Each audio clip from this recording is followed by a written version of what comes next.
비유에 대한 두 번째 설교입니다. 오늘 하나님의 말씀은 마가복음 4장 3절에서 9절까지입니다. 3절에서 9절까지 천천히 함께 읽도록 하겠습니다. 시작. 들으라, 씨를 뿌리는 자가 뿌려 나가서 뿌릴새 덜어는 길가에 떨어짐에 새들이 와서 먹어버렸고, 덜어는 흙이 얕은 돌밭에 떨어짐에 흙이 깊지 아니하므로 곧 싹이 나오나 해가 돋은 후에 타서 뿌리가 없으므로 말랐고, 덜어는 가시떨기에 떨어짐에 가시가 자라 기운을 막음으로 결실하지 못하였고, 덜어는 좋은 땅에 떨어짐에 자라 무성하여 결실하였으니 30배나 60배나 100배가 되었느니라 하시고, 또 이르시되 들을 귀 있는 자는 들으라 하시니라.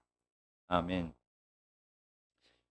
오늘 본문인 마가복음 4장 1절에서 20절까지는 씨 뿌리는 자의 비유에 대하여 마가는 샌드위치 구조로 기록했습니다. 오늘 본문인 3절에서 9절까지는 씨 뿌린 자의 비유에 대하여 있는 그대로 기록하였고, 14절부터 20절까지는 예수님과 함께 하는 자, 바로 예수님의 내부자들에게 이 하나님의 비유가 무슨 뜻인지 자세하게 설명합니다. 그리고 사이에 낀 사건이 바로 지난주에 했던 설교입니다. 이렇게 샌드위치 구조에서 중심 주제는 바로 가운데 있는 끼어있는 사건입니다. 그래서 우리가 다시 한번 이 지난주 설교를 간단하게 먼저 요약을 해보도록 하겠습니다. 마가복음 4장 12절을 제가 읽어보겠습니다. 이는 그들로 보기는 보아도 알지 못하며 듣기는 들어도 깨닫지 못하게 하여 돌이켜 죄 사함을 얻지 못하게 하려 함이라 하시고, 이 같은 사건을 기록하고 있는 이 마태복음은 오늘 본문이 마가복음이 인용하고 있는 이 이사야서를 헬라어로 번역된 70인 역을 이용합니다.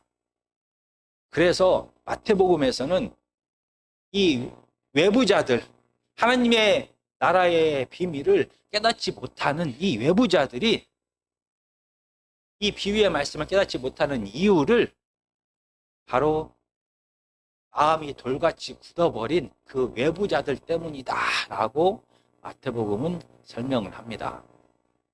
반면에 우리가 보고 있는 마가복음은 같은 이사야 말씀을 당시의 백성들이 사용했던 언어는 아람어입니다. 그래서 당시 회당에서는 아람어로 번역된 이사야서가 사용되었습니다. 마가는 아람어로 번역된 이사야서를 인용함을 통하여 이 마음이 굳어진 사람에 집중한 것이 아니라 외부인들이 하나님 나라의 비밀을 깨닫지 못하는 이유는 하나님께서 그들로 하여금 깨닫지 못하게 막으셨다라는 것을 강조합니다. 사람의 마음의 상태가 아니라 하나님의 주권을 더 강조했습니다.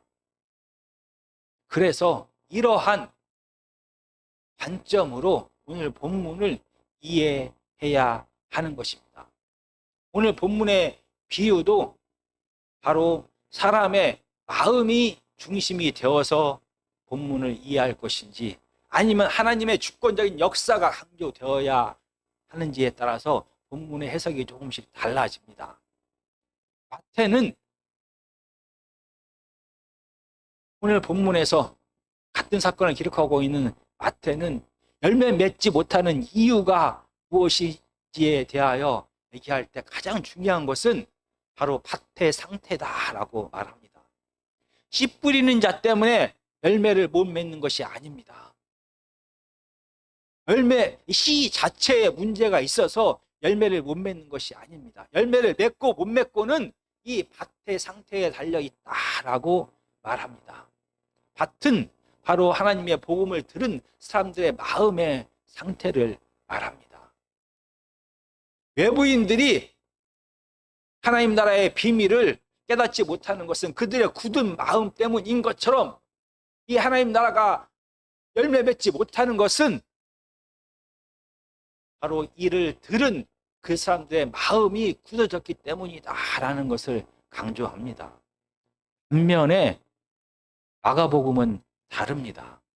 마가복음이 이 밭의 상태, 사람들의 마음의 상태를 무시한 것이 아닙니다. 다만 마가복음에서는 하나님의 주권적인 역사를 강조합니다. 아무리 좋은 밭에 복음의 씨앗이 심겨졌어도 30배, 6배, 60배, 100배의 결실을 맺는다는 것은 사람의 상상과 이성적인 논리로는 설명할 수가 없습니다. 이 씨앗이 심겨졌는데 30배, 60배, 100배의 놀라운 열매를 맺게 됩니다. 이 씨앗은 하나님 나라인 것입니다. 흙에 감춰진 씨앗처럼 예수 그리스도 안에 하나님 나라의 생명력이 감춰졌습니다. 겉으로 보기에 예수님은 갈릴리 시골의 목수였습니다. 볼품없는 이 인간 예수님 안에 하나님 나라가, 하나님의 임재와 통치가 숨겨졌습니다. 하나님 나라의 생명력은 사람의 상상을, 사람의 이해를 초월하는 것입니다. 같이 순종함을 통하여 마음의 문을 열게 되면 이 놀라운 생명력은 사람이 상상할 수도 없는 열매를 맺게 되는 것입니다. 그래서 이렇게 마가는 하나님의 복음을 들은 사람의 마음이 열려지는 것도 중요하지만 이 열매 맺는 것에 더 중요한 것은, 강조하는 것은 하나님의 놀라운 생명력, 씨앗 자체의 생명력, 하나님의 역사를 강조합니다. 그래서 놀라운 100배의 결실이 맺히게 된다라는 것을 다시 한번 말하고 있습니다. 거기에 더해서 마가복음은 마태복음과 다르게 이 씨앗에 대하여 다르게 기록하고 있습니다. 이 씨앗이 덜어는 길 위에, 덜어는 돌밭에, 덜어는 가시떨기에, 덜어는 좋은 땅에 떨어졌습니다. 이 같은 사건을 기록하고 있는 마태복음은 길 위에 떨어진 씨앗도, 돌밭에 떨어진 씨앗도, 가시떨기에 떨어진 씨앗도, 좋은 땅에 떨어진 씨앗도 다 복수로 기록하고 있습니다. 씨앗 하나가 떨어진 것이 아니라 많은 씨앗이 각각의 땅에 떨어졌습니다. 그런데 마가복음은 다릅니다. 마가복음 4장에 보면 덜어는 길가에 떨어짐에, 5절은 덜어는 흙이 얕은 돌밭에 떨어짐에, 7절에 덜어는 가시떨기에 떨어짐에, 8절은 덜어는 좋은 땅에 떨어짐에, 한글로 번역은 다 덜어는 이렇게 번역이 되어 있습니다. 그러나 헬라어 원문에는 이 씨앗이 길 위에 떨어진 씨앗과 돌 위에, 돌밭에 떨어진 씨앗과 가시떨기에 떨어진 씨앗은 단수로 기록되어 있습니다. 마치 씨앗 하나가 길 위에 떨어진 것처럼, 마치 씨앗 하나가 돌밭에 떨어진 것처럼, 마치 씨앗 하나가 가시떨기에 떨어진 것처럼 이렇게 기록하고 있습니다. 반면에 8절에 덜어는 복수로 사용하고 있습니다. 좋은 밭에 씨앗이 심겨졌다라고 마가는 기록하고 있습니다. 이 본문을 이해하기 위해서는 우리가 지난번에 설명했던 씨 뿌리는 것에 대하여 다시 한번 기억해야 합니다. 당시에 이스라엘 땅은 우리나라와 씨 뿌리는 방법이 달랐습니다. 우리나라는 먼저 땅을 갑니다. 그리고 나서 흙 속에 씨앗을 심습니다. 그러나 당시 이스라엘은 땅 위에 씨앗을 뿌렸습니다. 그런 다음에 땅을 갈아서 이 씨앗 위에 흙을 덮었습니다. 그리고 밭의 구조가 지금과 달랐습니다. 바로 밭과 밭 사이에 사람들이 다니는 길이 있었습니다. 그리고 이스라엘의 갈릴리의 대부분의 땅은 석회암 지대입니다. 얕은 흙을 거두면 그 안에 석회암, 돌덩이가 있습니다. 마치 돌밭과 같습니다.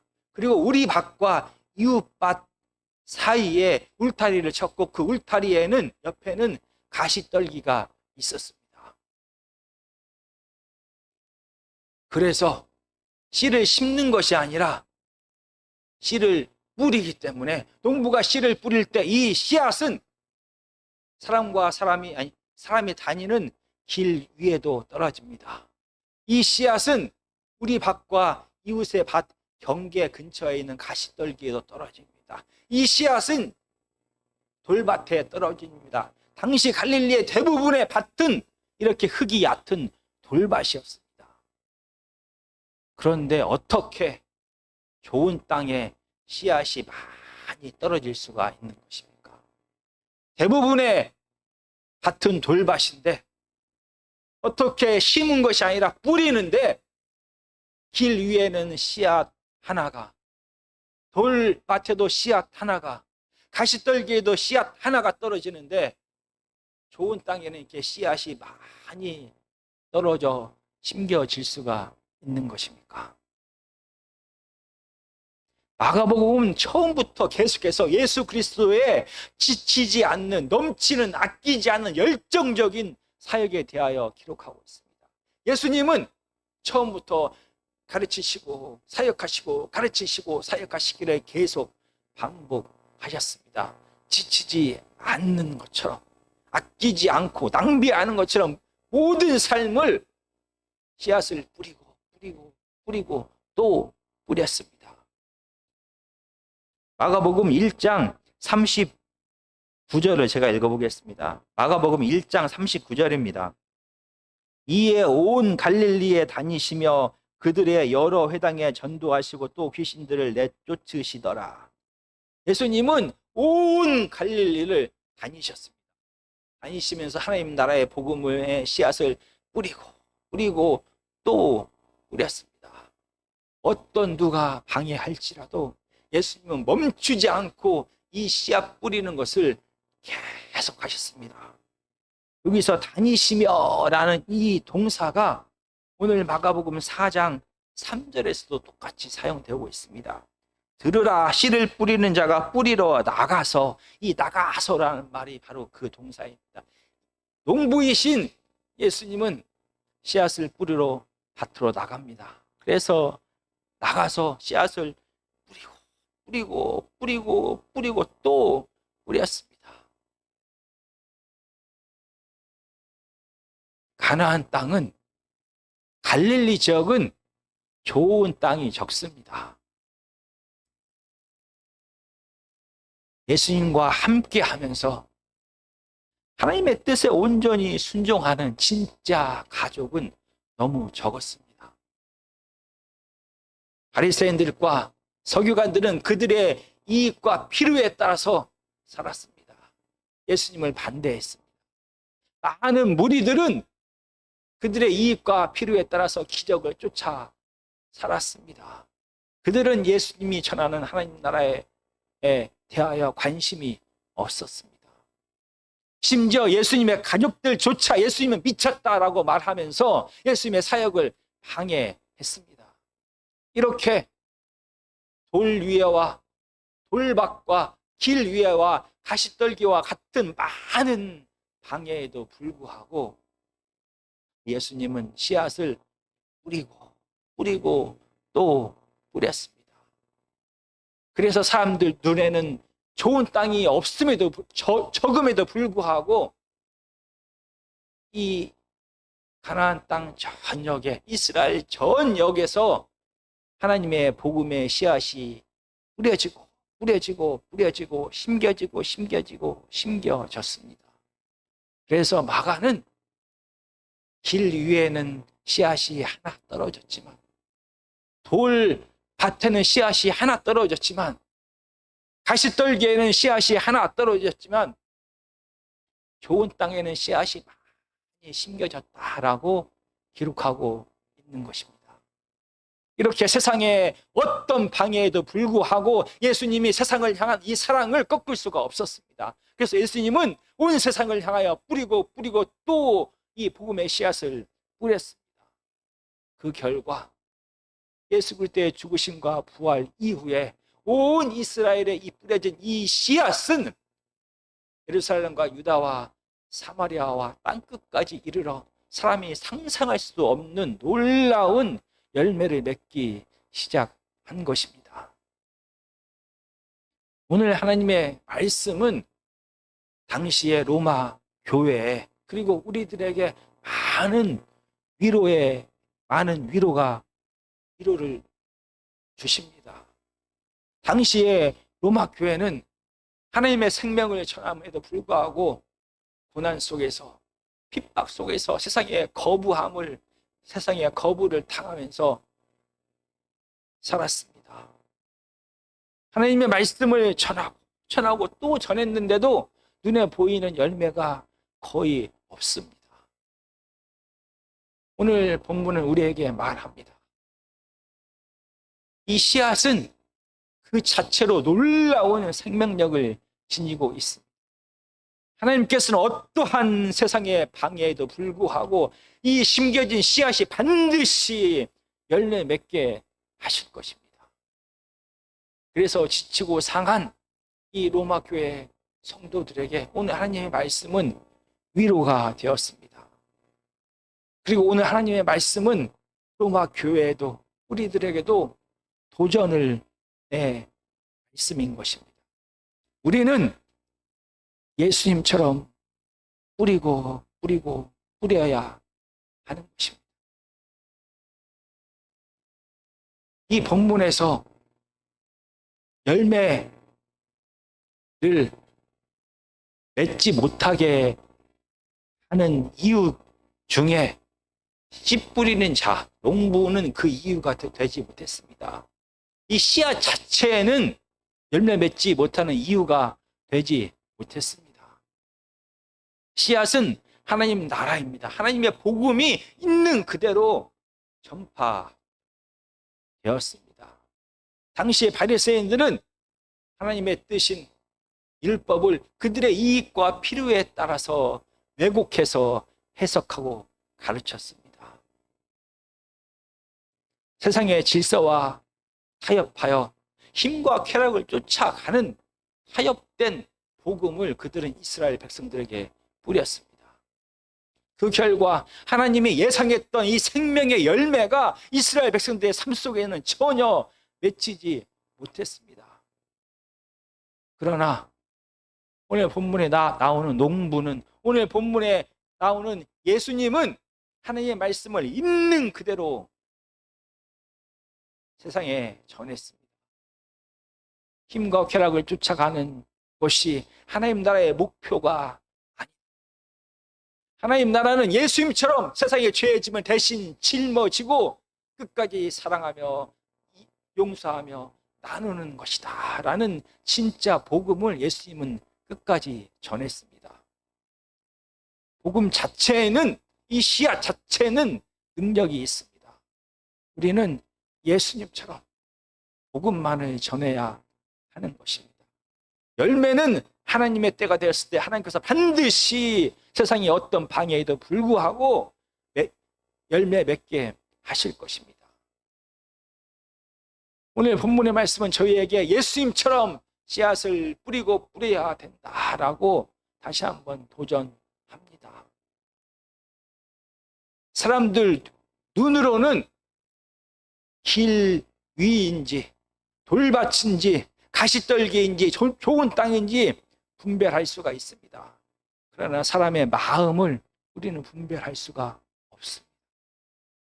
그래서 예수님께서는, 인간으로 오신 예수님께서는 비록 그분이 하나님이실지라도 제자들에게 이 복음의 씨앗을 뿌렸습니다. 예수님과 함께 하기를 원하는 자들에게, 진짜 가족들에게 하나님의 복음의 씨앗을 뿌렸습니다. 예수님은 바리새인들에게도 이 복음의 씨앗을 뿌렸습니다. 장로들에게도 복음의 씨앗을 뿌렸습니다. 죄인들에게도 복음의 씨앗을 뿌렸습니다. 여인들에게도, 이방인에게도, 모든 만나는 사람들에게 편견 없이 복음의 씨앗을 끊임없이 뿌리고 또 뿌렸습니다. 이 씨앗은 사람들의 마음속에 심겨져서 분명히 열매를 맺게 될 것입니다. 누가 돌밭인지, 누가 길 위에 떨어진 밭의 상태인지, 누가 가시밭길인지, 가시떨기인지 우리는 알 수가 없습니다. 그래서 우리는 모든 사람을 향하여 하나님의 복음의 말씀을 전해야 하는 것입니다. 우리가 계속해서 하나님의 복음의 말씀을 뿌리고 또 뿌리고 또 뿌려야 되는 또 다른 이유는 사람의 마음은 변합니다. 예수님과 함께 십자가의 길을 걷기를 원하는 제자들이라고 할지라도 그들의 마음이 항상 좋은 밭은 돌밭과 가시떨기와 길 위에 떨어진 굳어진 자들이 항상 그런 마음의 상태로 끝나는 것이 아닙니다. 사람의 마음은 변합니다. 예수님을 따라가던 자가 예수님을 반역하기도 하고, 예수님 반대편에서 서기도 하고, 예수님을 반대했던 자들이 돌아와 눈물로 회개하며 예수님의 가족의 사명을 감당하기도 하는 것입니다. 그래서 우리는 때를 얻든지 못 얻든지 계속해서 하나님의 복음을, 하나님의 씨앗을 계속 뿌리고 또 뿌려야 하는 것입니다. 그리고 예수님께서는 말로만 하나님의 말씀을 전하지 않았습니다. 예수님은 그의 삶 전체를 통하여 하나님의 임재와 통치를 많은 사람들이 경험하게 했습니다. 말로 복음을 전하고 우리의 삶을 통하여 하나님의 임재와 통치를 우리의 이웃들이 맛보게 하는 것입니다. 사랑하고 용서하고 인내하고 나누는 삶을 통하여 우리의 씨앗이, 복음의 씨앗이 심겨지는 것입니다.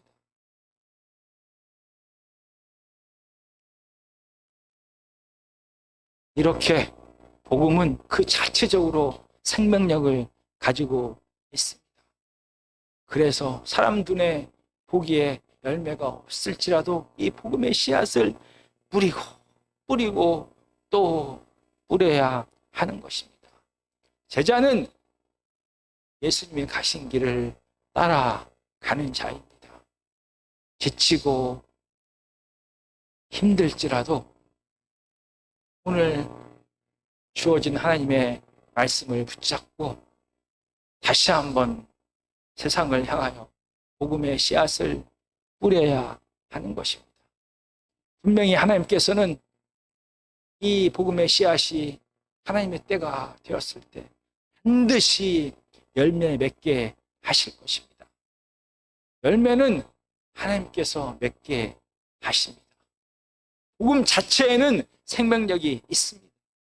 우리는 농부처럼 지치지 말고 이 복음의 씨앗을 뿌리고 또 뿌리는 자가 되어야 하는 것입니다.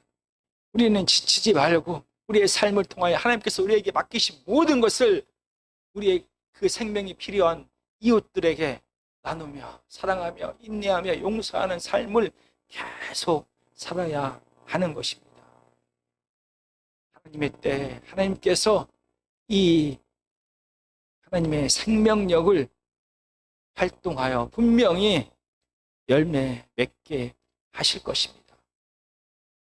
이 열매는 하나님 앞에 맡기고 오늘 본문처럼 씨앗을 계속 뿌리는 저와 여러분이 되기를 간절히 축원합니다.